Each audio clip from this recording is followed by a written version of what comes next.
প্রথম যেদিন আমি আসবো এখানে বলি একটা কন্টেন্ট আমি তৈরি করি, সেদিন প্রথম জানতে পেরে যে এখানে আসবো আমার খুব উৎসাহী ছিলাম আমি শুনতে।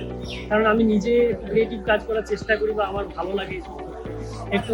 আর অ্যাকচুয়ালি আমার খুব বাজে স্বভাব আছে, আমি মানুষকে দেখি যে তাদের চেষ্টা করি যে কে কেমন করে হাঁটছে, কে কেমন করে কথা বলছে, সেগুলো ফুটিয়ে তোলার চেষ্টা করি। আর এখানে আসতে পারে আর আমার যেটা আমি ইচ্ছে খুব সেটা আমি পারি না, যেটা হচ্ছে এই অ্যানিমেশন নিয়ে কাজ। আমার ইচ্ছে হয় যে আমরা যেভাবে কন্টেন্টগুলো তৈরি করে সেগুলো যদি একটা কার্টুন ক্যারেক্টার যদি সেই কথাগুলো বলতো, যে একটা ঠাকুমা একটা কার্টুন ক্যারেক্টার, তার নাতি একটা কার্টুন ক্যারেক্টার, যেটা আমরা ছোটবেলা থেকে দেখে এসেছি 90s-এ যারা ছেলেপুলে।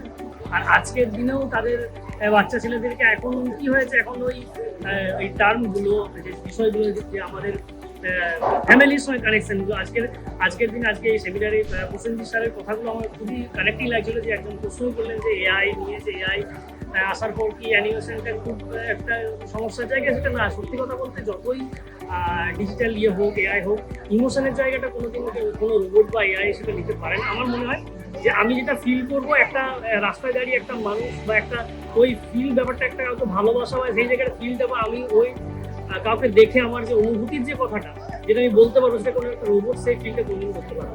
তো সেই জায়গায় এখানে অ্যানিমেশন আজকে এই সেমিনারে এসে রিলায়েন্স অ্যানিমেশন যে এই উদ্যোগটা যে নিয়েছে, এটা খুবই ভালো লাগলো। কারণ আমি যেহেতু গ্রাম থেকে বিলং করি, আমার মতো গ্রামে গঞ্জে প্রচুর ছেলে মেয়ে তারা চায় তারা এরকম কিছু ক্যারিয়ারে যাওয়ার জন্য, সুযোগ পায় না। তারা আজকে এখানকার একটা সেমিনার অ্যাটেন্ড করলো, তারা অনেক কিছু জানতে পারলো।